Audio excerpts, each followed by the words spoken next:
नमस्कार आप सभी को। मैं असिस्टेंट प्रोफेसर सूर्यांश स्वागत करता हूं आपका अपने चैनल हिंदी विद प्रोफेसर पे। यूपीजीडीसी का फाइनल आंसर की जो है जारी कर दिया गया है। काफी ऐसे प्रश्न हैं, मैंने जो उत्तर कुंजी बताई थी, मैं आज फिर आपके सामने इसलिए प्रस्तुत हुआ हूं कि आप ये न कह सकें कि सर आपने जो आंसर की बताई थी वो तो गलत बता दिया था। तो यूपीएचएससी का फिर मैं जिक्र कर दे रहा हूँ। यूपीएचएससी में मैंने 70 में 69 प्रश्नों को प्रमाणित दिया। एक प्रश्न जो है आयोग को बदलना पड़ेगा। यूपीजीडीसी में आज मुझे इसलिए आना पड़ा क्योंकि कई प्रश्न और कई विद्यार्थी जो है वह असमंजस की स्थिति में है। काफी बड़ी परीक्षा है और बहुत ही अच्छा मौका इसमें मिला था, लेकिन 5 से लेकर 6 प्रश्न जो है वो विवादित प्रश्न है, जो कि कट ऑफ की भूमिका में आपके महत्वपूर्ण अपना रोल निभाते हैं।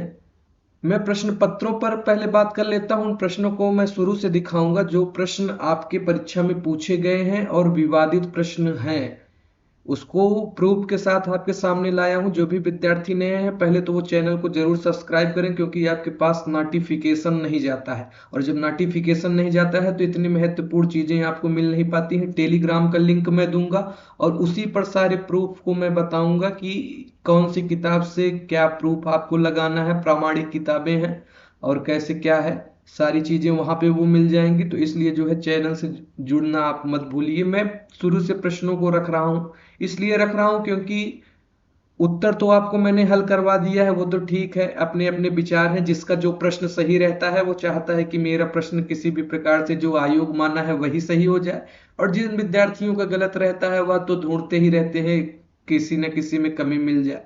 तो सारी चीजों का यहाँ पर रूपरेखा अभी मैं देख रहा था पेपर 31 वाला प्रश्न। हालांकि जो आपका आंसर की जारी किया गया है उसमें क्रम दूसरा हो सकता है, तो उसको जो है आप चेक कर लीजिएगा।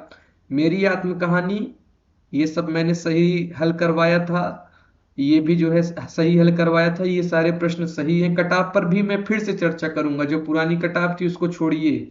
अब जो है मैं बाद में बात करूंगा कि ये सब सारे प्रश्नों को मैंने सही हल करवाया था। अब वो प्रश्न आएंगे, ये देखिए ये भी हल करवाया था, कई जगह गलत भी बताया गया था। उभय अलंकार है मैंने बताया था, और अलंकार पे मैराथन भी पढ़ा था। ये सारे प्रश्न भावाडंबर, इसमें भी कई लोगों ने गलत बताया था, सही बताया हूं, और यही आयोग ने भी माना है। मैंने बताया था प्रत्यागत इसमें होगा, यही आयोग ने भी माना है। यहां तक तो सारी चीजें सम्यक ढांचे पर चल रही थी, लेकिन अब जो है स्थिति क्या है, स्थिति गड़बड़ कहां से होगी, आगे गड़बड़ होगी। ये छायावाद काव्य की प्रवृत्ति नहीं है, यहाँ पे ये भी सही है। और ये लोक गीतों वाला इसमें मैंने बताया था कि व्याख्या करेगा। और आगे चलते हैं कहां पर, भोजपुरी लोक गाथा, ये सभी प्रश्न, एक सेकंड, ये प्रश्न बन गया जैसे, इसको भी मान लीजिए। ये तत्पुरुष समास वाला मैंने बताया था कि ए और आर दोनों सही हैं, और आर ए की सही व्याख्या करता है, वही आयोग ने भी माना है और यही सही भी होगा। ये 53 पर आ जाता हूं। प्रसाद मूलतः कवि थे, उनका कवित्व तो उनके नाटकों में विशेष रूप से एवं उपन्यासों और कहानियों में सामान्य रूप से परिलक्षित होता है। मैं भी इंसान हूँ। पीजीटी और यूपीएचईएससी का तो मैंने प्रामाणिक हल लगभग लगभग दिया था। एक दो प्रश्न जीडीसी में मेरे हिसाब से मैंने गलत बता दिया। उसका कारण ये है क्योंकि मैं बाहर हूँ, मूल पुस्तक सारे जो है मेरे इलाहाबाद में पढ़े हैं, इसलिए मैं इस प्रश्न को देख नहीं पाया। और कुछ विद्वान और अनुभवी मेरे दोस्तों ने बता दिया कि सर इसमें ये हिंदी साहित्य के इतिहास का ही है, और मुझे भी ऐसा लगा कि रामचंद्र शुक्ल का ही होगा। इस तरीके का कुछ कोटेशन है प्रसाद के संदर्भ में। तो बेटा मैंने वहां पे जो है रामचंद्र शुक्ल बताया था, उसके लिए मैं क्षमा प्रार्थी हूँ, वो गलतियां हो जाती हैं। ये हरदेव बाहरी का कथन है, इसका प्रमाण कहाँ पे है, इसका प्रमाण मैं कल आपको जो है अपलोड ये टेलीग्राम पे दिखाऊंगा। ये एकदम सही आयोग ने माना है, हरदेव बाहरी का है। बच्चन सिंह कई जगह बताया गया, कई जगह रामचंद्र शुक्ल बताया गया, लेकिन इसका जो है हरदेव बाहरी एकदम आयोग सही माना है। तो इसको क्लेम ओम करने से कोई फायदा नहीं होगा। हरदेव बाहरी का प्रूफ कल आपके सामने रखा जाएगा, पहली चीज। दूसरी चीज, क्षमा प्रार्थी हूं उसके लिए, एक प्रश्न ये मैंने गलत बताया था, मैं आके आपके सामने ये भी बताऊंगा कि मैंने कौन से प्रश्न गलत बताए। ऐसा नहीं है कि आपको हल करवा दिया गया बाद में जो है ये आपके मन में हो कि सर ने देखिए गलत बताया है। एक दो प्रश्न इधर उधर है, और बाकी जो प्रश्न आयोग गलत माना है उसमें तो हम लोग चैलेंज करेंगे ही। हम आगे चलते हैं। यहाँ तक ठीक था, ये भी आयोग ने सही माना है, ये सब सही माना है।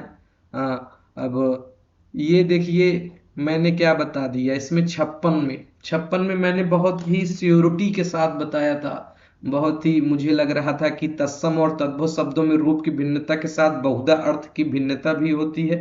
तत्सम प्रायः सामान्य अर्थ में आता है और तद्भव शब्द विशेष अर्थ में आता है। मैंने इसमें जो है हल करवाया था बेटा आपको, जो है कि न कथन एक सत्य है न कथन दो सत्य है, और ये शायद जिसका ये पेपर है उसने भी यही लगाया था।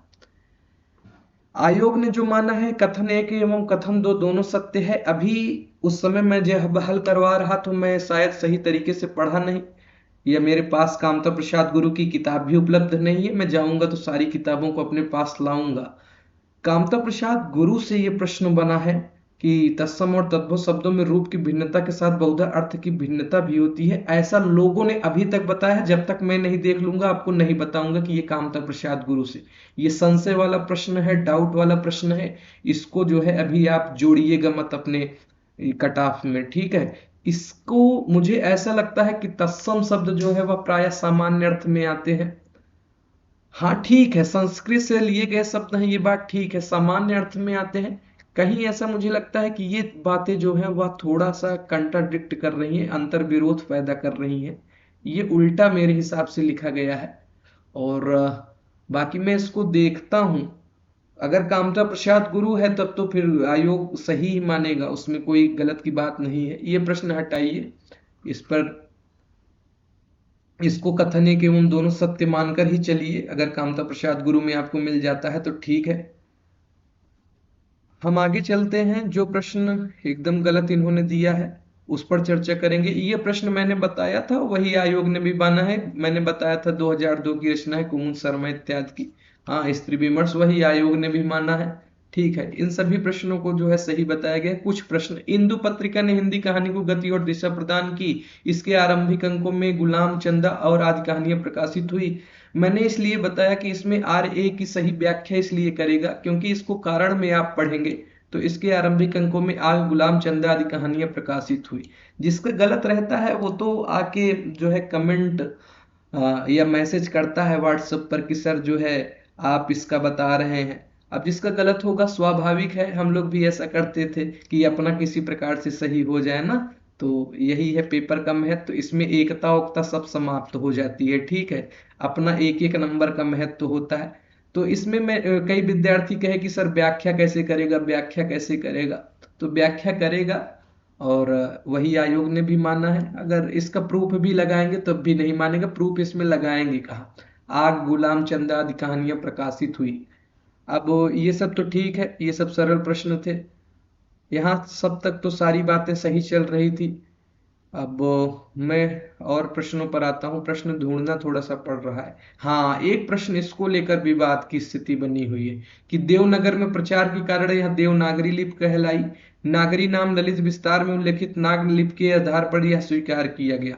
ये दोनों कथन सत्य है, कुछ लोग इसको असत्य मान रहे हैं, कह रहे हैं कि जो है NTA इसको एक बार असत्य ठहरा दी थी। इसका जो स्रोत है वह भोलानाथ तिवारी है। आयोग ने बिल्कुल सही माना है और ये सही भी होगा। अभी आगे मैं प्रूफ आपको रखा हूं, बने रहिएगा पूरे वीडियो में, स्किप मत करिएगा।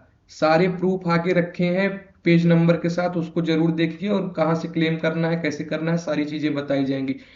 ये दोनों कथन बेटा आपके सही है। नागरी नाम ललित विस्तार में उल्लिखित नागलिपि के आधार पर स्वीकार किया गया है, और ये वाला भी आपका सही है। ये किसी भी आपको प्रामाणिक पुस्तक में मिल जाएगा। अब हम आगे चलते हैं। इसमें क्या था, हाँ एक प्रश्न ये विवाद की स्थिति है 84 पर। देखिए आपके मूल बुकलेट का जो क्वेश्चन नंबर है वो अलग हो सकता है, उसमें देखिए कौन से नंबर पे है। इसमें ये कहा जा रहा है, आयोग ने शायद क्या माना है इसमें, आचार्य कुंतक का उसमें माना गया है व्यंग्य भाव से द्वितीया। जबकि सत्यदेव चौधरी की जो किताब है, ये भारतीय एवं पाश्चात्य काव्य शास्त्र की संक्षिप्त विवेचना, उसमें कुंतक का जो है शक्ति व्युत्पत्ति एवं अभ्यास, तो उस हिसाब से D का 4 होना चाहिए। तो ये प्रश्न जो है वह ड्रॉप होगा। ठीक है, यह प्रश्न ड्राफ्ट होगा, क्लेम करने वाले क्लेम करेंगे।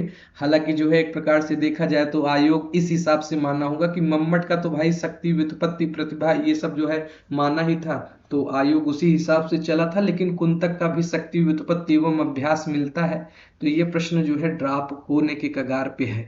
हम आगे चलते हैं, सारे प्रश्नों को देखते रहिए, ये सब बातें आपको कोई बताएगा नहीं। इतना मेहनत करके आपके सामने अगर रात में मैं वीडियो बना रहा हूँ, हालांकि दिन में अपलोड करूंगा इसको, हाँ, तो इसको जरूर देखिए। हम आगे चलते हैं। ये सब सारे प्रश्न सही ही हैं, इसमें कोई गलती नहीं है। अब ये प्रश्न है, देखिए साफ साफ ये प्रश्न, इनमें से कौन सा शब्द दृश्य काव्य के अंतर्गत नहीं आता है?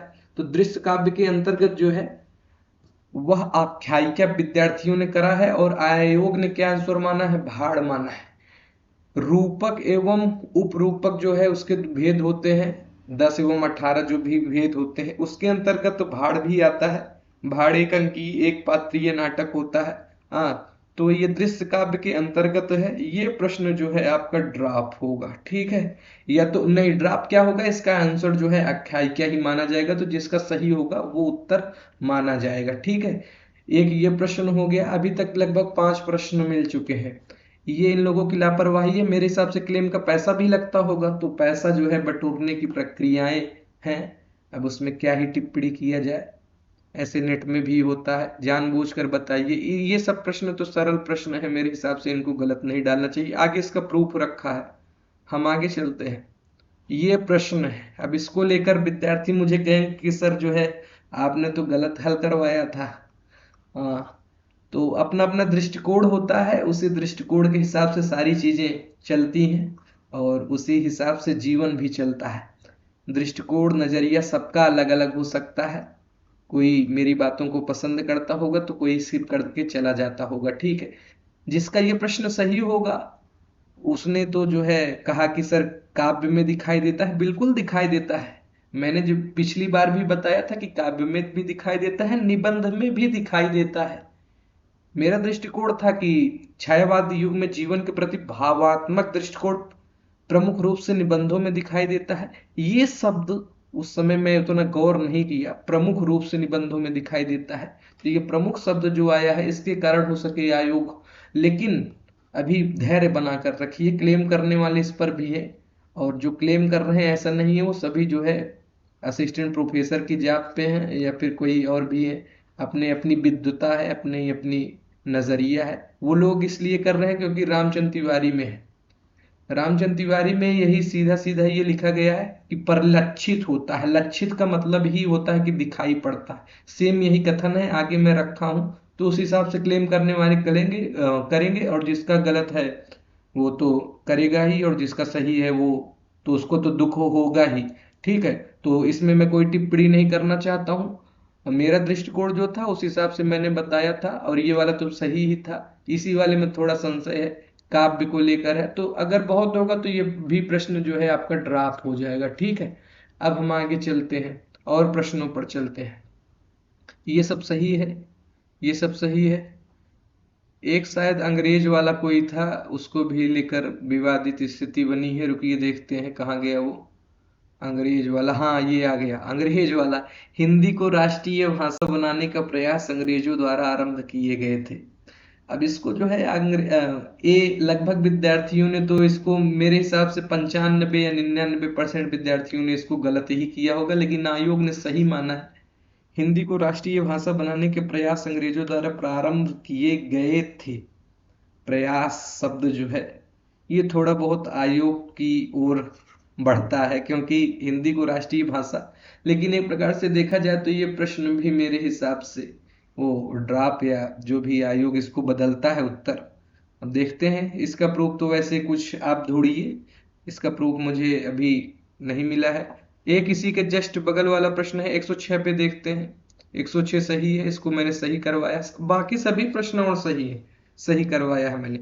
इसको लेकर विवाद की स्थिति है, इसका प्रूफ दूंगा, ये भी प्रश्न का आंसर जो है वह बदला जाएगा, ठीक है। तो धैर्य बनाए रखिए, ये मत सोचिएगा जो है कि सर ने सारे उत्तर गलत बता दिए हैं। जब आयोग ने ही उत्तर गलत मान लिए हैं तो सर की कोई गलती नहीं है।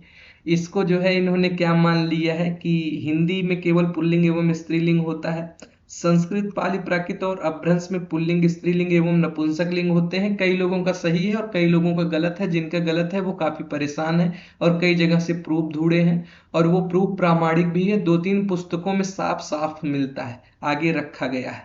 और मैंने भी जो है बताया कि नपुंसक लिंग होते हैं। इसमें मैंने द्वंद्व की स्थिति भी बताई थी कि जो है नपुंसक लिंग बाद में आते आते लोप हो गया था, तो उस हिसाब से आयोग ने माना है।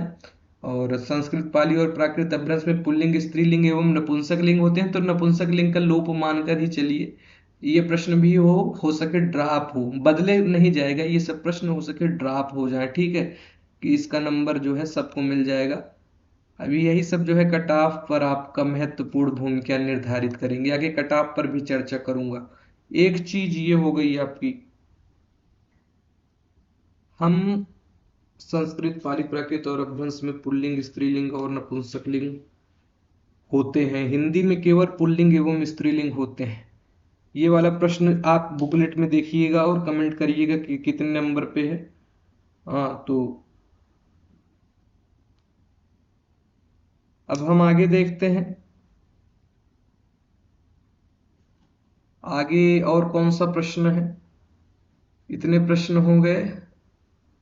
यह वह बिल्कुल बात नहीं करना चाहती थी, ये मैंने उत्तर बताया था। कई लोग कहे कि ये शब्द केवल संकेत मात्र है, ये वाला होगा। ये आयोग ने सही माना है। अब ये सब ठीक है। श्रीधर पाठक ही सच्चे स्वच्छंदतावादी प्रवर्तक ठहरते हैं। छायावादी कवियों ने व्यक्ति की अंतः प्रेरणा, भावनात्मक अनुभूति और प्रकृति के सौंदर्य को काव्य का केंद्र बनाया। ए और आर दोनों सत्य है। आर ए की सही व्याख्या करता है, बिल्कुल सत्य बात है।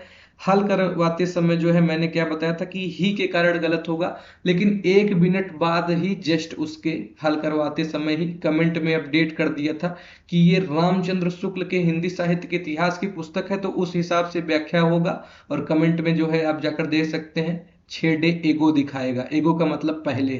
तो सारी चीजें यहाँ पर प्रामाणिक और वही बताई जाती हैं।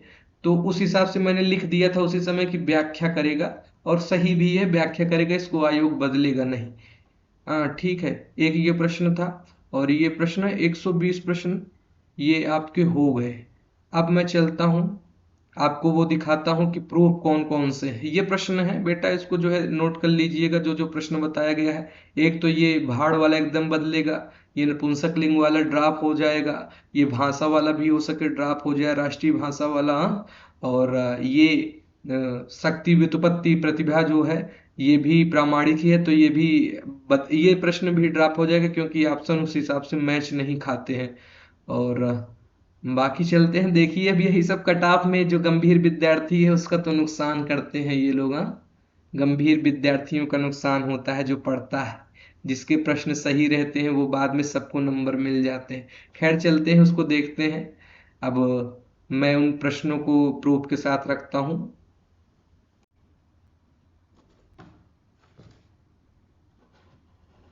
एकदम धैर्य बनाए रखिएगा। प्रश्न आपके सामने जो है आ गए हैं और उनका प्रूफ है। इस प्रूफ को आपको नहीं लगाना है क्योंकि इसमें मेरे चैनल का वाटर मार्क पड़ा है। जो मैं आपको प्रूफ दूंगा वहां पे किताब का रहेगा, तो उसको लगाना है। एक चीज ये ध्यान रखना है। अब इसको मैंने बाद में इसलिए रखा है, प्रश्न के साथ नहीं रखा है, क्योंकि इसका पीडीएफ बनाने में और सब सारी चीजें करने में दिक्कत होती है। तो ये नपुंसक लिंग का लोप है। ये मध्यकालीन भारतीय आर्य भाषा की स्थिति पेज 3 पे प्रमाणित पुस्तक। अपभ्रंश में दो ही वचन, एक वचन और बहुवचन, और दो ही लिंग पुल्लिंग और स्त्रीलिंग मिलते हैं। नपुंसक लिंग के उदाहरण नागर अपभ्रंश में उपबंध है। नागर उपबंध मतलब जो गुजराती में नपुंसक लिंग शेष है, गुजराती में, न कि अपभ्रंश में, ध्यान से पढ़िएगा ना। तो ये अपभ्रंश में दो ही वचन, एक वचन और बहुवचन है। इससे जो है आप क्लेम कर सकते हैं ये नपुंसक लिंग वाला प्रश्न है। अब ये प्रश्न आ गया नागरी लिपि वाला, ये प्रामाणिकता देख लीजिए।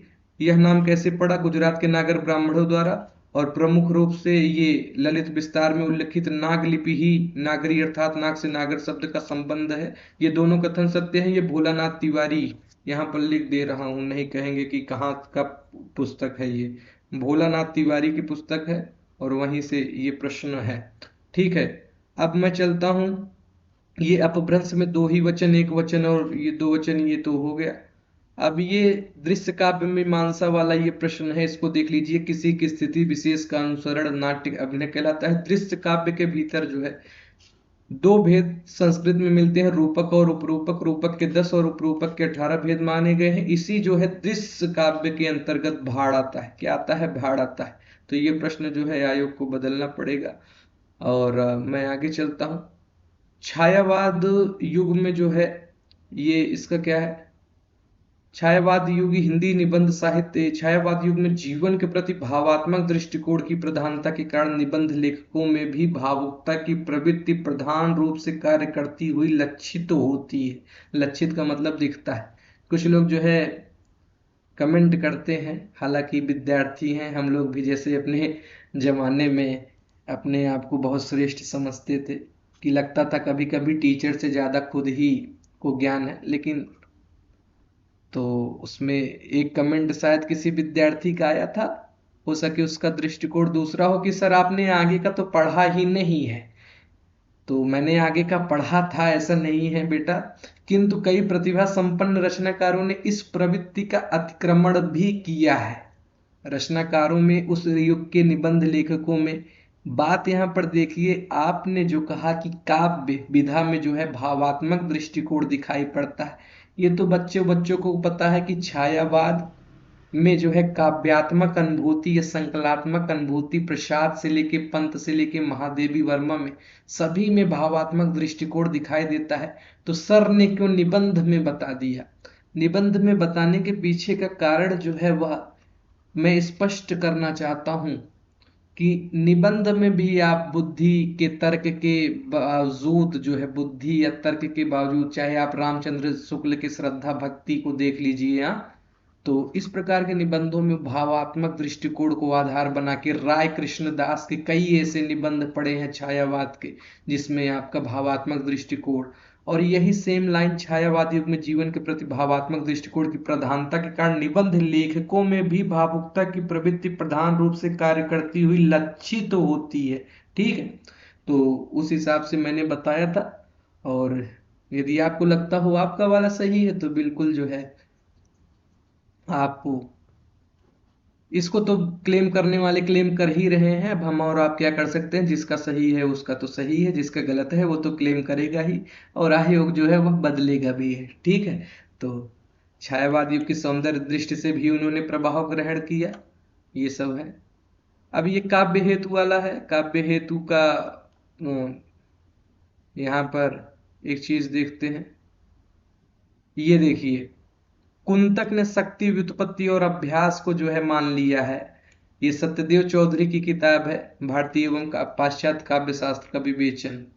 ठीक है, भारतीय एवं पाश्चात्य काव्य शास्त्र का विवेचन। शक्ति व्युत्पत्ति और अभ्यास को जब कुंतक ने मान लिया तो उस हिसाब से विकल्प नहीं बन रहा है, तो ये प्रश्न भी आपका ड्रॉप हो जाएगा। बस यही बात है, आयोग ने जो है इसको भी, ये किताब ये है सत्यदेव चौधरी शांति स्वरूप गुप्त की। अब ये सब सारी बातें हो गई। अब थोड़ा बहुत आपके मेंस की काफी वो रहता है कि सर मेंस का बताइए, मेंस का बताइए, कितने पे कितने मैसेज आ जाते हैं। व्हाट्सएप पे मैसेज आते हैं, यूट्यूब पे नहीं आते हैं, डायरेक्ट व्हाट्सएप पे। सर मेंस की तैयारी करें कि नहीं करें, मेंस की तैयारी करें कि नहीं करें। अरे मेंस की तैयारी यदि आप कर ही ले रहे हैं अभी से तो क्या दिक्कत हो जाएगा? आपकी पढ़ाई थोड़ी खराब होगी। हाँ, बस ये है कि 50+ वाले और 60+, सॉरी, जितने भी ये आपके 60 के नीचे हैं, सामान्य वर्ग में भी बात कर रहा हूँ, वो थोड़ा सा कम तैयारी में लगिए। बाकी उसके ऊपर जो है वह तो तैयारी में निश्चित रूप से लग जाइए। ठीक है, अब मैं कट ऑफ पर एक बार फिर से चर्चा कर लेना चाहता हूँ। अब स्थिति क्या बनती है, परिस्थितियां क्या रहती हैं, वो ना आपको पता है ना हमको पता है। ये क्या होने वाला है ये किसी को नहीं पता था कि अंग्रेज वाला प्रश्न या आपका भाड़ वाला प्रश्न या और भी जो प्रश्न है इसको आयोग गलत मानेगा। ठीक है, और तो अब कौन से प्रश्न ड्रॉप होंगे और कौन से प्रश्न बदले जाएंगे उससे कट ऑफ का निर्धारण होता है। और एक एक प्रश्न की लड़ाई है। अधिकतर जो विद्यार्थियों के अंक हैं वो 72 से लेके, गंभीर विद्यार्थियों की बात कर रहा हूँ, 70 से लेके 75 77 इसी की श्रेणी में है। ठीक है, तो एक एक प्रश्न का ऊपर नीचे होना कट ऑफ में महत्वपूर्ण भूमिका को जो है अदा कर देता है। तो उस हिसाब से कट ऑफ पर मैं बात करूं, अगर इन सब प्रश्नों में बदलाव हुआ या ड्रॉप हुआ तो जो भी विद्यार्थी 68, 69, 70, 71, 68 प्लस है सामान्य वर्ग में, वह किसी भी प्रकार की लापरवाही न करे। पेपर भी कई लोगों ने छोड़ा है, वह निश्चित रूप से तैयारी कर लीजिए और बार बार आप मत पूछिएगा सर कट ऑफ क्या जाएगी, कट ऑफ क्या जाएगी। कट ऑफ जो जाएगी जाएगी। आप अपने पेपर को, वो सॉरी प्रश्न पत्र को निकाल कर रख लीजिए। पुराने प्रश्न पत्रों की बात कर रहा हूं मैं, पीसीएस के प्रश्न पत्रों की बात कर रहा हूं, जहां पे हिंदी के कुछ प्रश्न जो आपके पाठ्यक्रम से मैच करते हो उसको हल करने का, लिखने का प्रयास कीजिए। पहला ये है। बाकी जो है आधे घंटे का कल मैं जीडीसी स्पेशल मेंस की तैयारी कैसे लिखें, बहुत अच्छे लिखने से क्या प्रभाव पड़ता है, तब भी चयन नहीं होता है, क्या क्या बारीकियां होती हैं, किस तरीके से लिखना है, कहाँ से पढ़ना है, कितना पढ़ना है, ये बहुत महत्वपूर्ण बात है। उस पर भी जो है मैं सेशन लेने वाला हूँ। ठीक है, ये सब महत्वपूर्ण बातें हो गई। अब सामान्य की बता देता हूं, तो पीएच कोटा और ओबीसी कोटा और एससी एसटी सब जानना चाहते हैं। ठीक है, ओबीसी में विद्यार्थी ज्यादा हैं, सीटें लगभग कम हैं, तो उस हिसाब से अगर कोई ये कोर्ट केस वाला मैटर नहीं होता है तो कम ही जाएगी सामान्य वर्ग से, नहीं तो फिर ज्यादा एक दो प्रश्न का अंतर रहेगा। लेकिन जो भी विद्यार्थी, मैं इसमें भी कहूंगा आपके 67, 68, 69, 70 प्लस हैं, वो लग जाइए बिना किसी लापरवाही के। 15 गुना को बुलाया जाएगा, कट ऑफ जो जाएगी जाएगी। और एससी एसटी में जो भी विद्यार्थी 60 प्लस हैं वो एकदम लिखित परीक्षा की तैयारी में लग जाइए, लापरवाही मत करिएगा। ठीक है, 60 प्लस जो भी एससी एसटी में है, 59 भी है तो भी आपको लग जाना है। ठीक है, क्योंकि अभी इसमें कई प्रश्नों में बदलाव होगा। यदि आपको लग रहा हो कि मैं आपके लिए मेहनत कर रहा हूँ, इन सबको पीडीएफ को निकाल के रात को समय मिलता है तो लाता हूँ, तो चैनल से जरूर जुड़ जाइएगा। आपको मेंस का पूरा गाइडेंस निःशुल्क चाहिए तो जुड़ जाइएगा, मेरे नोट्स को देखना हो तो जुड़ जाइएगा। अच्छे रैंक को कैसे लेकर आना है, रैंक क्या, चयन ही इस समय महत्वपूर्ण है, रैंक तो आ ही जाएगी, अच्छा लिखेंगे।